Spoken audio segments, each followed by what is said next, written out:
Bharatiya Janata party Narmada જિલ્લાના નવનિર્મિત કાર્યાલય શ્રી કમલમ નર્મદાનું ઉદ્ઘાટન ગુજરાત પ્રદેશ ભારતીય જનતા પાર્ટીના યશસ્વી અધ્યક્ષ સી.આર. પાટીલના કરકમલો દ્વારા અને માજી ગૃહમંત્રી પ્રદીપસિંહ જાડેજાની પ્રેરક ઉપસ્થિતિમાં તારીખ 20-3-2024 બુધવારના રોજ સવારે 10 કલાકે રેલવે સ્ટેશનની બાજુમાં શ્રી કમલમ નર્મદા રાજપીપળા ખાતે કરાશે।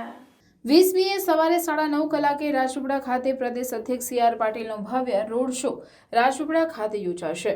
ત્યારબાદ નવનિર્મિત કમલમ નર્મદા કાર્યાલય ખાતે જાહેર સભાને સંબોધશે। પ્રદેશ અધ્યક્ષ સી.આર. પાટીલ સુરતથી હેલિકોપ્ટર દ્વારા રાજપીપળા હેલિપેડ પર પધારશે, જ્યાંથી ખુલ્લી જીપમાં તેમનો ભવ્ય રોડ શો રાજપીપળા નગરમાં યોજાશે। ભારતીય જનતા પાર્ટીના કાર્યકરોની વિશાળ બાઇક રેલી પણ યોજાશે। રોડ શો દરમિયાન લાલ ટાવર પાસે વોર્ડ નંબર 5 અને મુસ્લિમ સમાજના આગેવાનો દ્વારા જૂની કોર્ટ પાસે વોર્ડ નંબર 6 તેમજ રજપૂત સમાજના નાગરિકો દ્વારા સી.આર. પાટીલનું સ્વાગત કરાશે, જ્યારે સફેદ ટાવર પાસે વોર્ડ નંબર 4 અને વિવિધ વેપારી મંડળ માછી સમાજના આગેવાનો દ્વારા નાગરિક બેંક પાસે વોર્ડ નંબર 3 અને કહાર સમાજ તેમજ લઘુમતી મોરચા દ્વારા સ્વાગત કરાશે। કાળા ઘોડા રિક્ષા સ્ટેન્ડવાળા ભાઈઓ દ્વારા જ્યારે બાબા સાહેબ આંબેડકરની પ્રતિમાને પ્રદેશ અધ્યક્ષ ફુલહાર કરશે, જ્યારે કાર્યાલય મંડપ પાસે મહિલા મોરચાની બહેનો દ્વારા પુષ્પ વર્ષા કરી સ્વાગત કરાશે। ત્યારબાદ ગુજરાત પ્રદેશ ભારતીય જનતા પાર્ટીના યશસ્વી અધ્યક્ષ સી.આર. પાટીલના કરકમલો દ્વારા ખુલ્લું મુકાશે।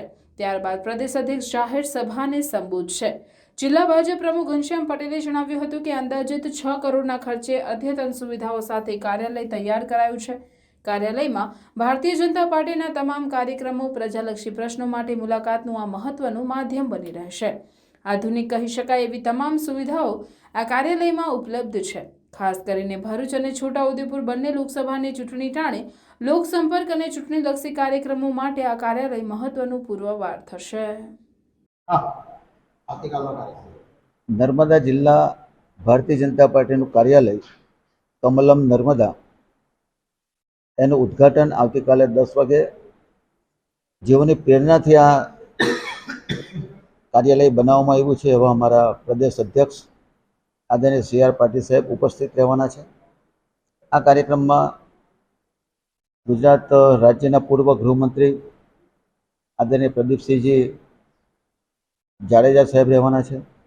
સાથે સાથે અમારા સાંસદ આદરણીય મનસુખભાઈ વસાવા અને ગીતાબેન રાઠવા પણ ઉપસ્થિત રહેશે, અને જસુભાઈ રાઠવા કે જેઓ છોટાઉદેપુરમાંથી આ ચૂંટણી લડવાના છે, અને અમારા નાદોદ મત વિભાગના ધારાસભ્ય બેન ડૉક્ટર દર્શનાબેન દેશમુખ પણ આ કાર્યક્રમમાં ઉપસ્થિત રહેવાના છે।